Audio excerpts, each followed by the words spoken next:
Good evening, everyone, and welcome to Camppatton Family Compound. It is time for Friday night on the Homestead, and tonight's topic is wildfires. Do you have a plan?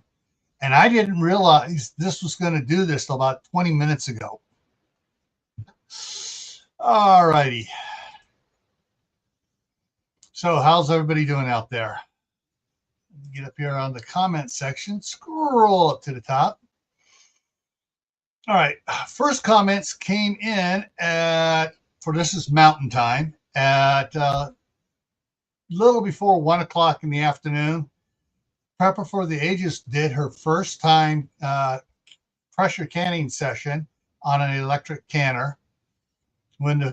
She says when the pressure part was done, she didn't know not to touch it for a few hours.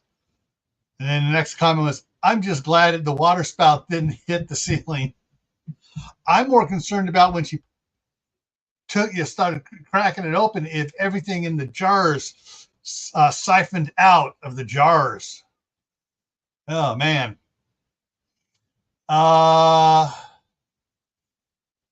Next one in was Prepper Girl.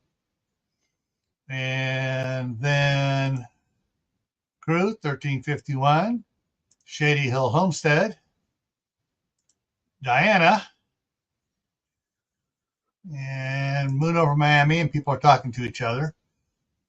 Let's see here. Oh, good point from the crew. Keep your campfires less than 2 feet high and have water standing by. Yes, absolutely. And Kaylin Strain is in here. And Little Lone Prepper came in. And melting. Yeah.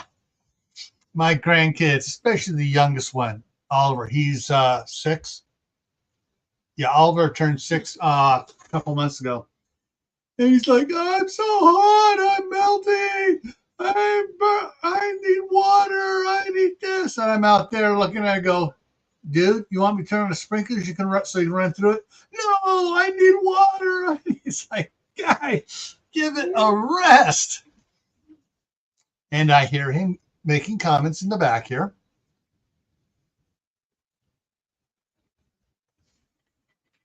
Kind of giggling and making sounds here. All right, so this seems, things are just getting out of hand as far as tonight's topic is going.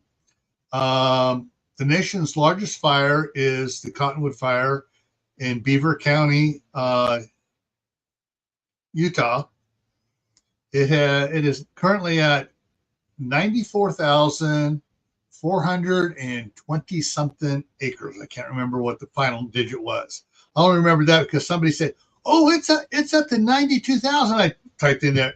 I quickly looked it up. Typed in there. No, it's not. It's at this much. It's like, oh, okay. But yeah.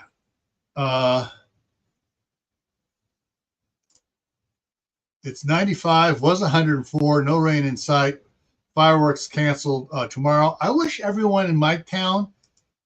It's only a quarter mile square, all right. But I've seen more fireworks going off here every year than I did back in California, in the city where I live there. And everybody, most of the lawns are green, most of them. Some of them that only flood irrigate have gone a couple weeks without any irrigation water because everyone's trying to reorganize and set up ditch captains to communicate with the irrigation Snake River Irrigation to say, hey, all right, we need water this time. We got blah blah blah. You tell them however much, and just and so they'll go out and open it up. We had some people that didn't know how to what the levels were, because there's boards set down that you pull the boards off depending on how much water is needed. Well, nobody knew it was coming, and they pulled all the boards out and flooded several people's yards and homes. Well, not too much in the homes. Some basements got a little water in them, but that's so some homes getting partially flooded. But it flooded the streets, and the irrigation district saw it, and they were going out there just as the mayor was flying out there, and a couple other people were flying out there to stack the boards back in and shut it off. So, yeah. Right now, what I got going on, I'm expanding my experiment here as far as water usage here.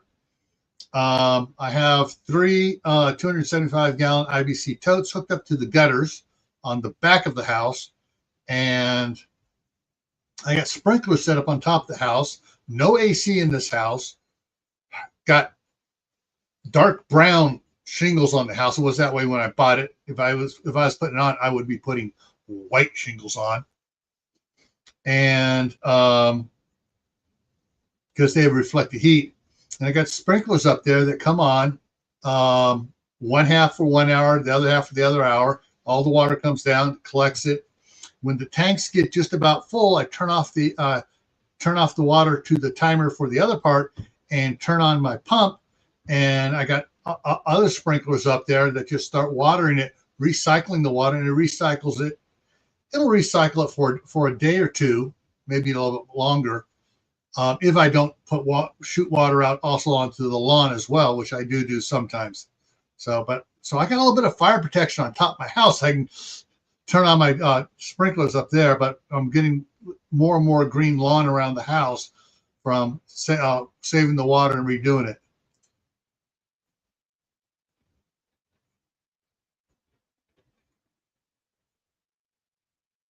Wide irrigation system. We have irrigation water rights that predate most towns in Idaho. We're one of the ones that are back in the original one, so we have our water rights. We're one of the last ones to lose our water rights. But we've been getting snowstorms. What was it? Last Friday and Saturday, we had snowstorms up in the Tetons. So we got plenty of precipitation here. Heading down towards Lake Tahoe, they got plenty of precipitation as well. Yeah, Oregon and Washington are hurting, and then east of us, Montana, on the other side of the Tetons, Montana,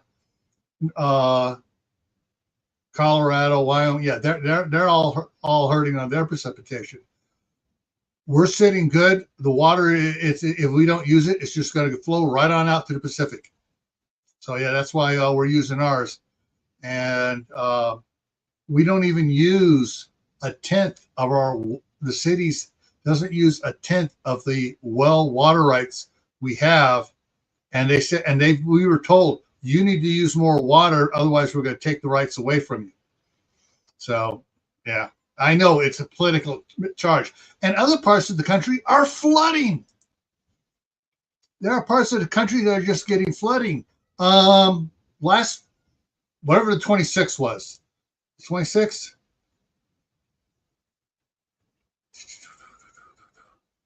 Got to go back. So that would have been Friday. Yeah. Last Friday, Boise, Napa, Caldwell, Eagle, all the towns around Boise area over there, they had 2 feet of water flowing down their streets from the hail and rainstorm that hit them. And so, yeah, if the weather it's like a quilt. This square has water. This square has fire. This one has nothing going on. And it's just all that going on. So you see in the Purple for the Ages is saying hi again. So the fire danger and water aren't matching up to where they're at. Utah is in a drought situation, as is currently Arizona and New Mexico, and a little bit of Colorado. However, the fires in Arizona, which are pretty daggone good, especially the pocket fire.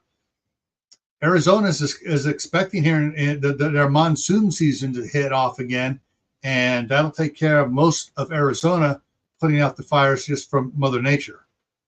But we can't count on Mother Nature for putting out the fires around us. So, we need to have a a mitigation and recovery plan set up. Sorry, for how we're going to deal with wildfires or rural firestorms if it comes to that. And for some people, it's city firestorms. But we're not going to talk about LA last year. Anyways, so you need to have a plan for mitigation and recovery if your mitigation doesn't work. So let me go to the next slide here. We're going to talk about several of these points here. Come on. There we go. Mitigation. Insurance. Now, a lot of you are going to go, how is it having, how is insurance going to mitigate your fire threat? Simple. If you have a good insurance company, they don't even want to pay out a claim. They'd rather send somebody out and go over your property with you and say, okay, do this, do this, do this. This will help out. This is that, and find you the most inexpensive way to get the most protection done on your property, so they know that you are a safe bet. And Jack's in the house, and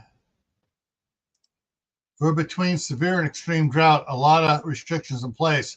Restaurants can, yeah, I remember that in California. Restaurants were stopped from serving water unless it was requested in Northern California. Yet Northern California was shipping all their water to Southern California to water the golf courses. Yeah.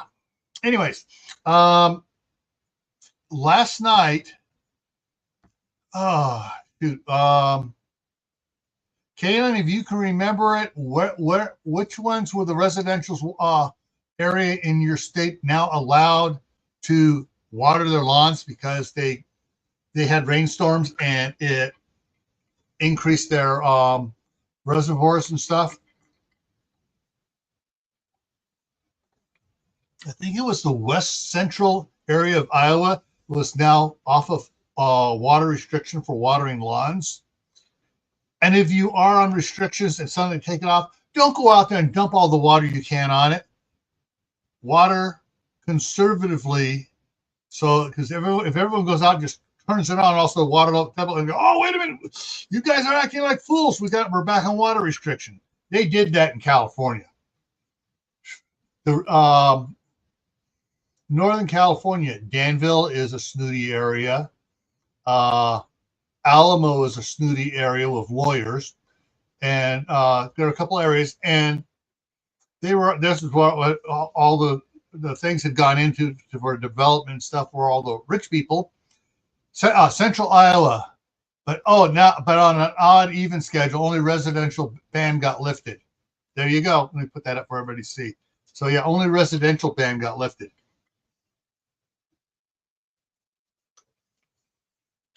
So, an insurance company can help you 2 ways in advance. One, you have it before the event, so and they'll give you help you get point out what you can do to make your property more fire safe. And if it doesn't work and a firestorm comes through, you got the insurance to, especially since they came out and helped and checked it out, and you did everything they said to do. Yeah, you're more likely to have your thing done. It can't afford to jump water if restrictions lifted. Water department got a 40% increase approval. Yeah, and that's the thing on some of the restrictions. The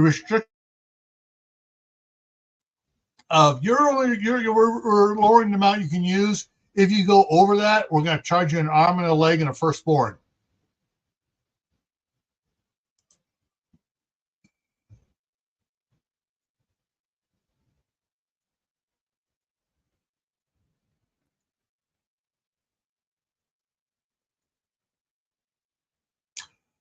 Okay.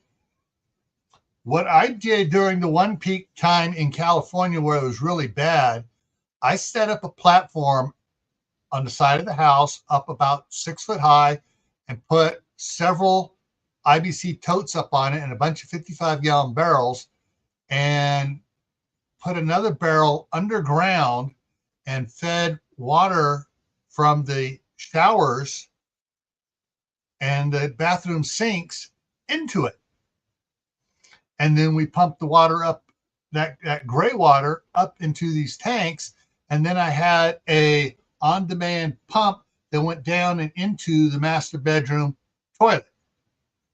And it kind of worked. I needed a better pump and a better pressure system, but I didn't want to spend, $300 just on the pump system. But we used it for the summer, and then when the summer was over and restrictions are lifted, then we just turn it off and flip my valve so it went from recycled water to regular water, because the smell was a tad bit there sometimes. I would also go to the Contra Costa Central Sanitary District's yard where they were giving away reclaimed treated water, and I would fill up a tank in the back of my truck, come home, top everything off if we hadn't showered that much, and probably make 2 trips on a Saturday and top it off. And so we're using reclaimed treated sewer water to flush the toilets. If you have your own septic system, you can't do that. But if you're on a city system or a county system where it's a sewer system where they treat it, check with them and see if they have any plans of, treating the water so residents can use it to water their lawn, water their garden. Not so good on the garden though, and watering their shrubs and stuff. And but you don't want to say, I want to use it flushing the toilet. They might not like that. That's going a little too far for them. All right, next one. And this is part of what the insurance company will talk to you about as well, but you can look this stuff up and start working on it without them. Fire defensible space. I mean, that means clearing,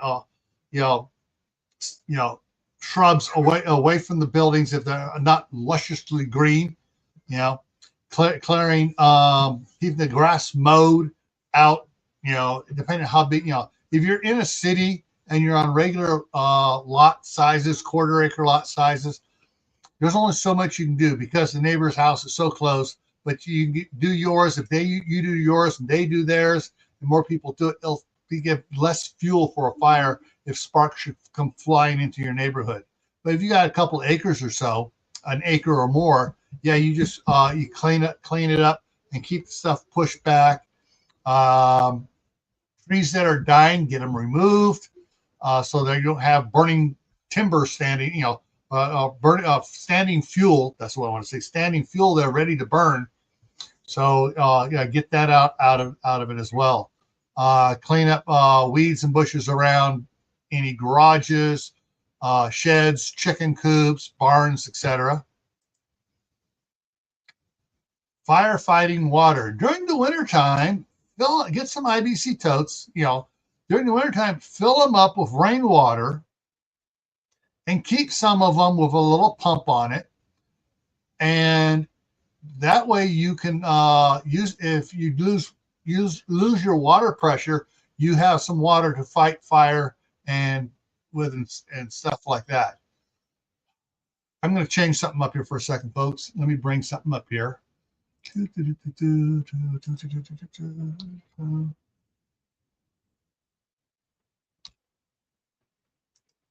Okay, I picked up from my local Home Depot. They got something new, and I went and got it.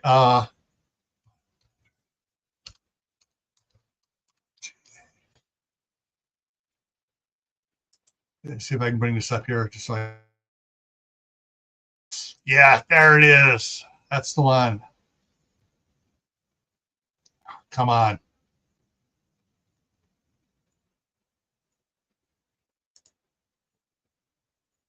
Move that over here on this side over here. There we go. So I picked up one of these bad boys here, and this is thicker than most of the hoses on the market. 100-foot, 3/4 inch, full flow. I mean, it's, yeah. And I'm using that to go from one of my hydrants to where my water valve system is for watering the garden and everything else. And the water flow through this is amazing. And this is rated at, what was it? 500 PSI.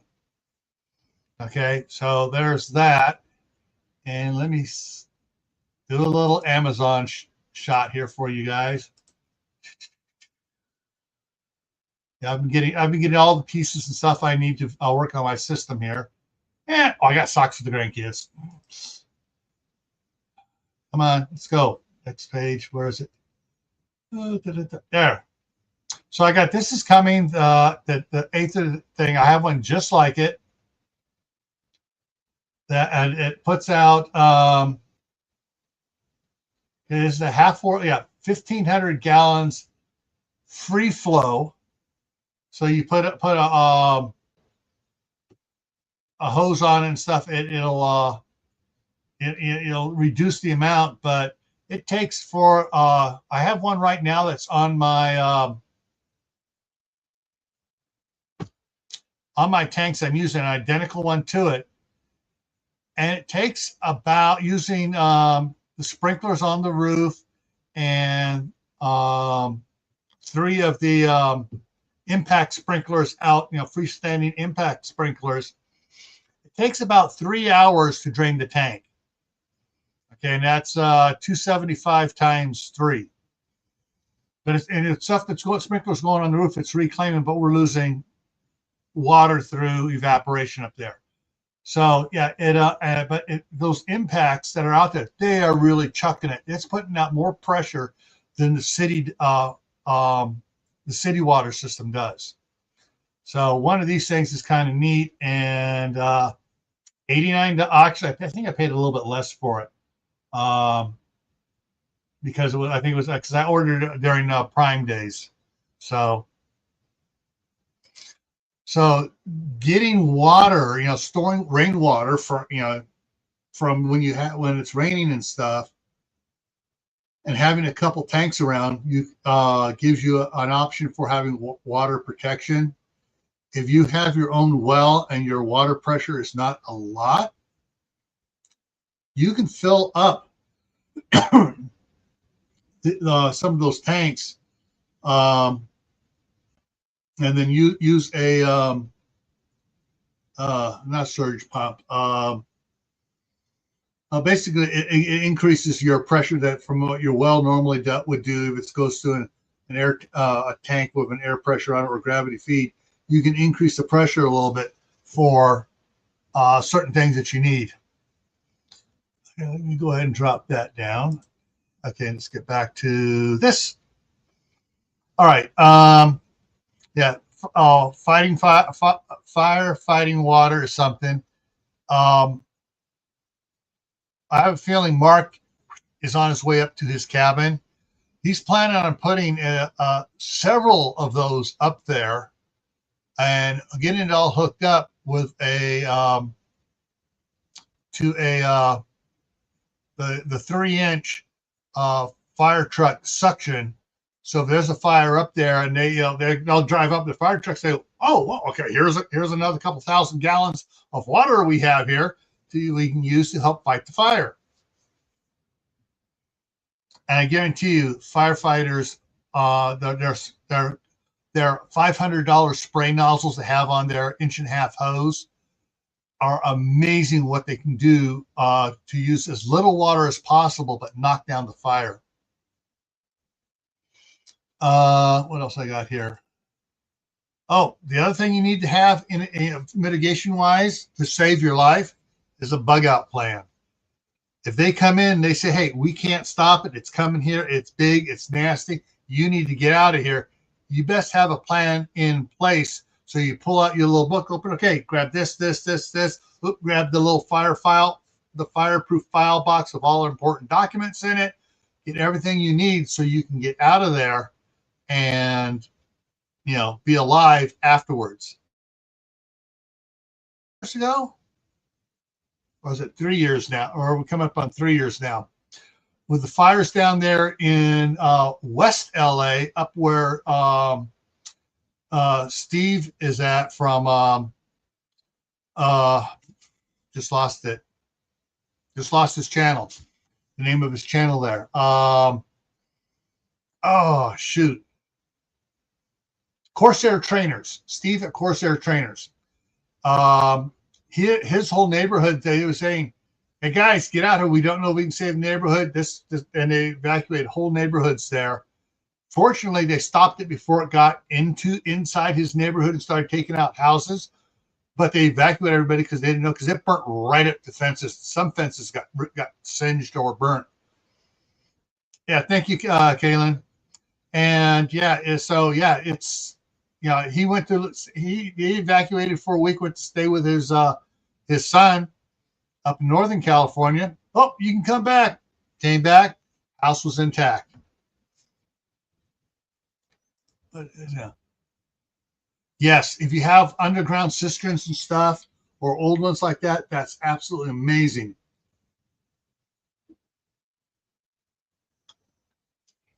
Yeah. Let's see. Yeah, wildfires are absolutely terrifying. I've only been involved on the ground in three different ones, and one of them was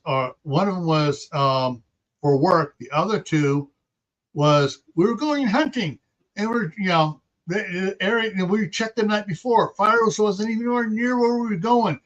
We got up there, we started going up, and all of a sudden stuff starts catching fire around us.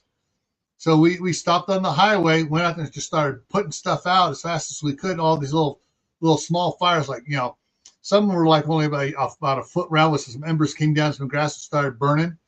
We started doing that, and all the other cars started doing the same thing. People started bailing out, just putting out fires till the fire trucks got there. They got there and said, "Thanks, guys, get the hell out of here." So we got the hell out of there. We went up, crossed out farther away from the fire, and came back another road and said, we ain't, and then, a month and a half later, all right, let's go hunting again. Yeah. Oh, yeah. Not only do wildfires move at incredible speed, they create their own weather patterns. There was a documented event where there was a little valley ravine, fires on the other side, a bunch of people are on the other side, fires kind of blowing down the ravine and away from these people. So they felt perfectly safe. And then it just jumped, and the whole ravine on the other side went up with such heat and stuff. The air, it was just drawing in all the air that they couldn't breathe. It just sucked all the air away from them. And they couldn't, if they turned around to the incoming air, those people survived, but those are just kind of like, because it was just sucking the air out of their lungs for the direction they were facing. And that's utterly so scary. But yeah, and some of them move with incredible speed, and then they get, when they create their own weather patterns, there are fire tornadoes. And fire tornadoes are really bad not because they look awesome, they look bad, but they, like a regular tornado, they pick up stuff and they throw it way away. So you're getting not little cinders and embers blowing around. You're getting, 2x4s on involved, branches totally inflamed, just being chucked out there. sending fire, and one of those branch lands on a house fully involved, it's going to start to get the asphalt shingles melting and burning, and that house is gone.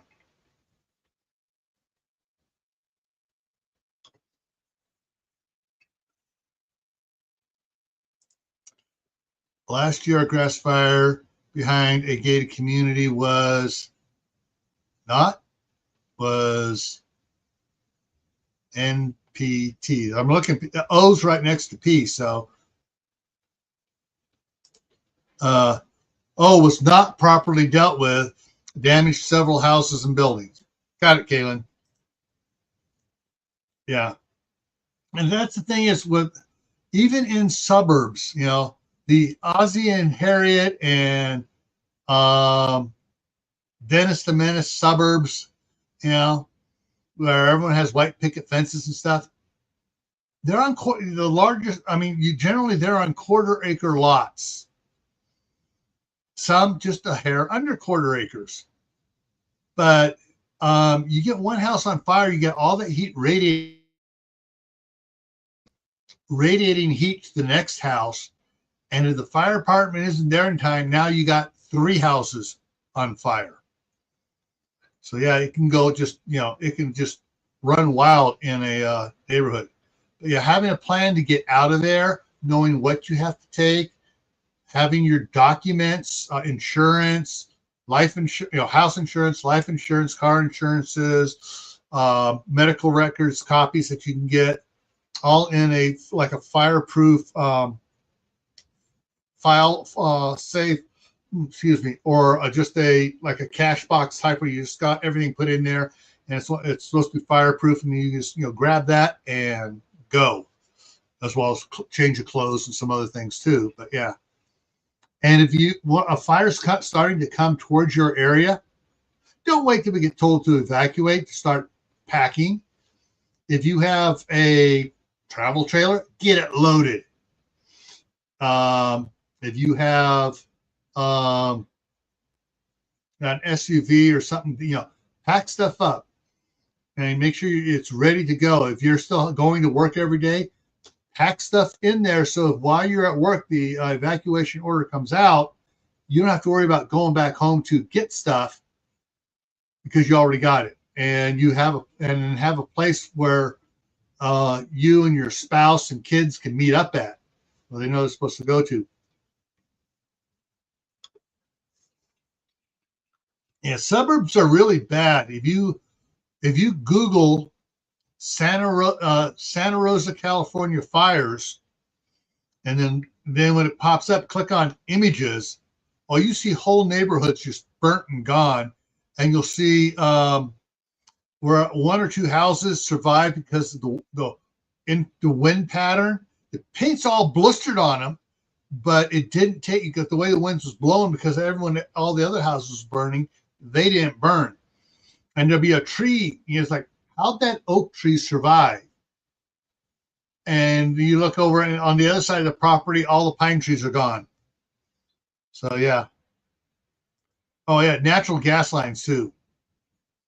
All kinds of chemicals. Oh, they got their lawnmower gas. They got their paints. We got extra paint. We're going to keep it in the garage so we can touch up the walls in the house when it needs to be touched up. They got the paint thinner. They got the solvent for cleaning the brushes. Yeah. What the amount of stuff that people have in their garages and stuff is just amazing. And then, of course, most suburbs have natural gas in there. So once natural gas lines start cooking off in a house, the fire department's not going to be able to get up to the house to turn it off. And they got to get a hold of the gas company and tell them, hey, turn off the gas to this area because we got, built things going up. But, it takes time for the gas company to start shutting things down.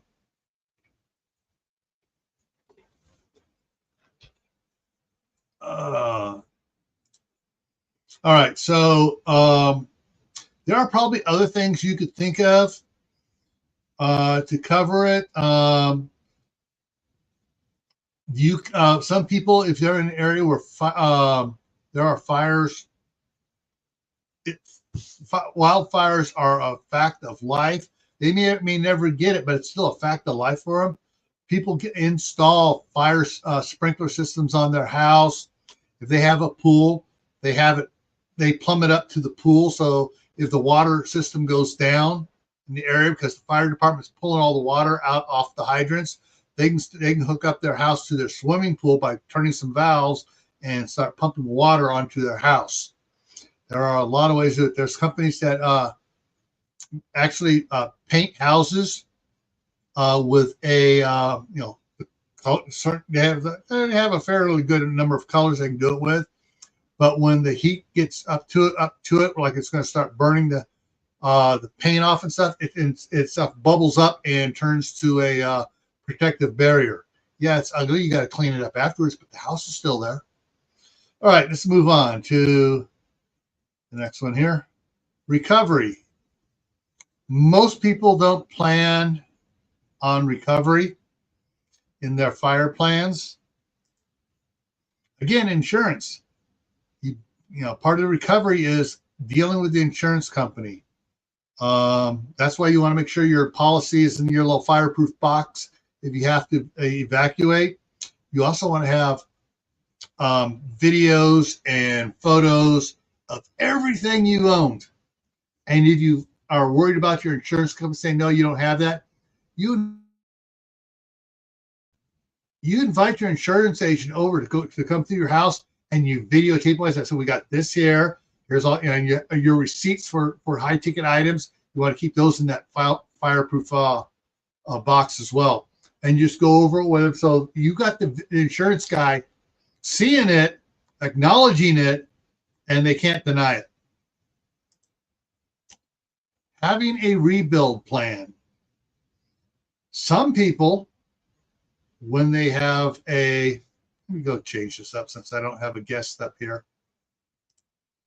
There we go. Some people, when they're, if they say, if our house burns down, and we've had several close calls before, but it burns down, we're not going to rebuild. Others say, yeah, we're going to make sure we got our insurance up to date. We will rebuild, and we'll find out what went wrong and try to correct that thing. Are a problem for very old gifted handmade items. Yeah, like I said, big ticket items. Okay, yeah, we bought this 120-inch plasma TV this last Christmas at Sam's Club. That type of stuff.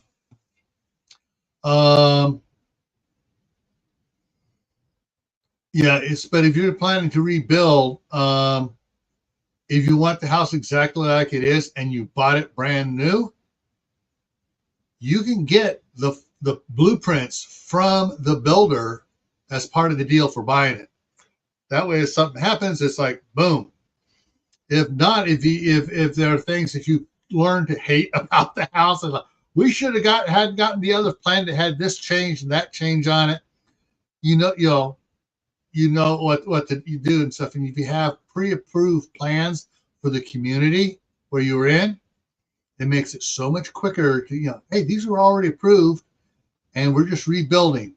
But you need to be quick and stuff with the city or county building department. But you got to have a plan for rebuilding stuff. If it's like, that 2-car garage was nice, but we want to rebuild a 3-car garage with a area above it, whatever you want to do, it's you don't have it's not worth it to try to expand the garage before a fire, but once the fire is burned to the ground and you're getting money for it, then it's what might be worth it to rebuild and expand things. Same thing for the house. If all right, the kids have moved out and stuff, so we don't need a 5-bedroom house. We only need a 3-bedroom house and 3-bath. So we can make the master bedroom bigger. We can make one of the other bedrooms really bigger, and we use it as a sewing room, quilting room, whatever.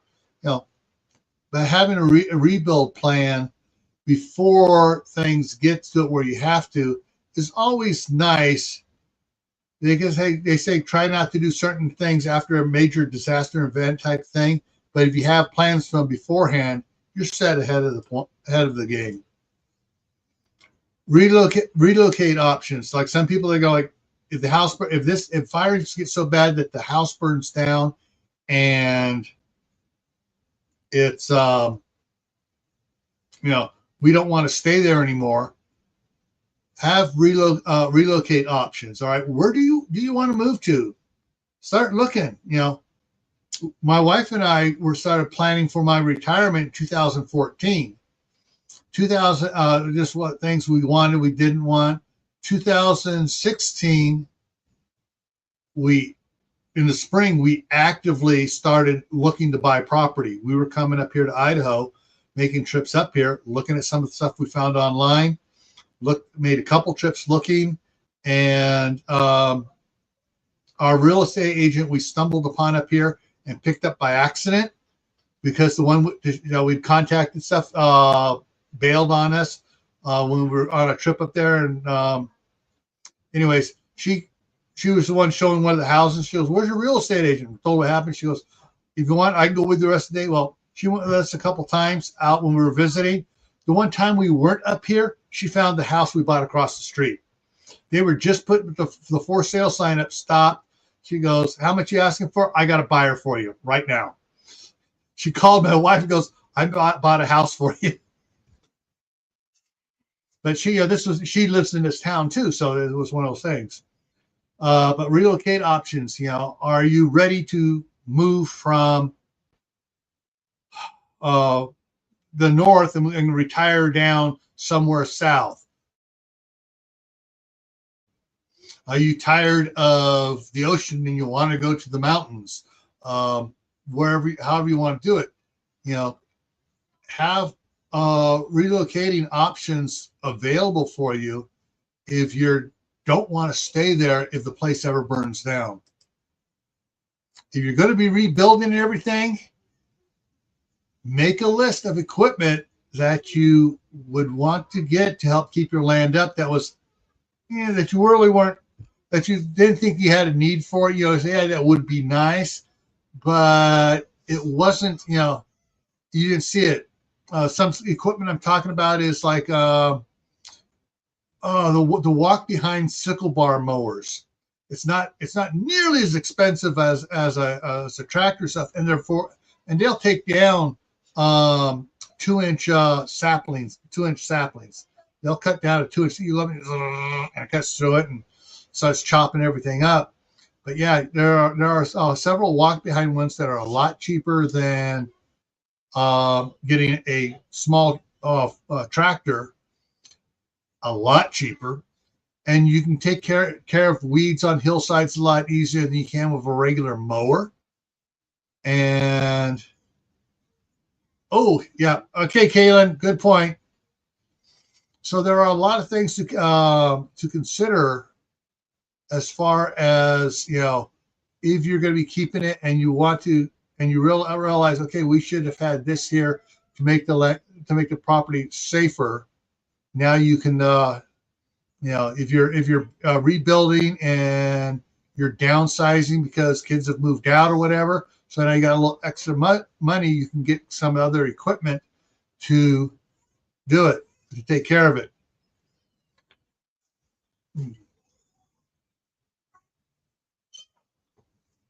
And talk to your tax guy, because buying certain equipment, you can depreciate it out and write it off on your taxes for land maintenance. So that's something to talk to a tax guy about. I'm not a tax guy on that. My wife is, but I'm not. So it's like Kaylin said, totally different situation for renters. Exactly. If you're renting in an apartment building like Kaylin, or you're renting a house, yeah, that's, make sure you got good quality renter's insurance. Don't count on, if you're in an apartment, don't count on the landlord replacing stuff that gets damaged, even if it's not a fire.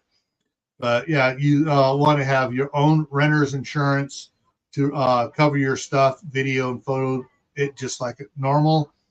And if you're renting a house, the landlord covers it even less. So as far as property damage and stuff. So yeah, you want to make sure you have renter's insurance and make sure you have your bug out plan, because hey, it's not your property. If you need to bug out, you want to be able to bug out a little bit sooner than everyone else.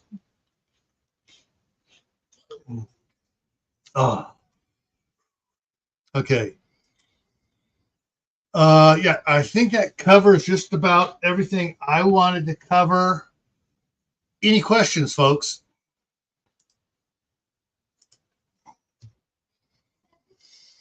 Let's see. Some of the things, like that pump I showed. Let me bring that back up here.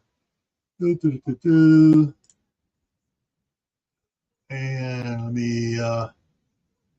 I can bring something up here along with it here. We're just. There's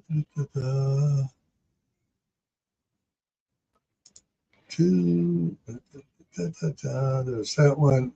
Here's the other one. Okay. So I actually ordered 2 pumps. This is one for when we actually, this one is going to go when I actually finish plumbing from the irrigation ditch.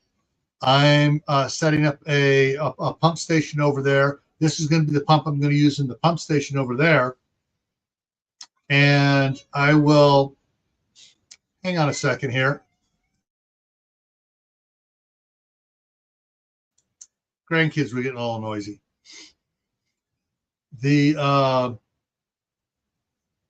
So this will be over there to pump into my barrels using, I'm actually getting some 1-inch hose that I'm going to run down to some 2-inch pipe that'll be buried over to the tanks, and it'll start filling the tanks with that. But that's for that one. But I have net right now, something I got this now already, and 12 volt.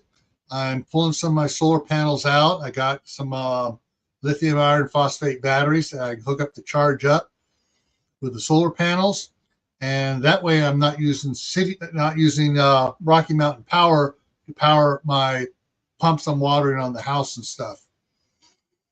And if things keep going, if it works, and we're able to use it properly, and everything starts going for watering the orchard, the lawns, the front garden, the back garden, the side garden, the raised planter beds, and everything else like that, we may switch to a little bit bigger pump, which I got some marked out, and be able to not only that, and also run a solar power pump over at the pumping out of the irrigation ditch to fill all the tanks up.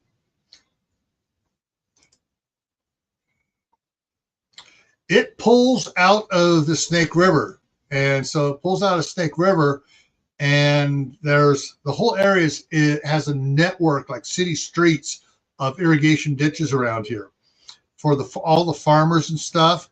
And our water pulls out of the Snake River about 8 miles up the road on the other side of Shelley, almost into Idaho Falls. And that's been around for 100 years plus. And so we pull the big ditch, the big canals have water flowing through them all the time. The ditches have head gates that they open up, and then each ditch runs for if it's not a drought year, it will run at a certain capacity all through the summer. And then there's a schedule, like for this house here, I have 2 days a week, 8 hours each day that I can flood irrigate from the ditch. The house across the street, I got 3 days at 8 hours a day that I can do on that one. This is 1 acre. That's 5 acres. Well, I don't need to flood irrigate. Flood irrigation is kind of wasteful a little bit because how sandy the soil is around here and stuff. And, you know, it puts water back down into the aquifer here for the city wells and stuff. But it's, you got, you know, I don't want to have my yard flooded for, so make sure it gets to every corner to water it for a half an hour, being a total flood of about, 6 hours to get, so the high points get it for half an hour, and close my gate, and then 30 minutes later my yard is dry again, but I've lost use of it. So yeah, it's irrigation ditches are a whole nother thing. But no, our quote runoff is the Snake River runs off from the Grand Tetons way up above Rexburg, up from where the Grand Teton Dam used to be. But yeah, but we have to tell the irrigation district office, okay, during drought times, hey, yeah, we need to run. We need to pull water for this day, this week, and they'll limit you to just 1 day a week if it's really bad, or they'll limit you for 2 days in a week, but then, and you can do it for 2 weeks, but in 1 week you got to take a week off. So it depends on the situation, but this is the first one that we've had absolutely, they've actually shut the water off on us.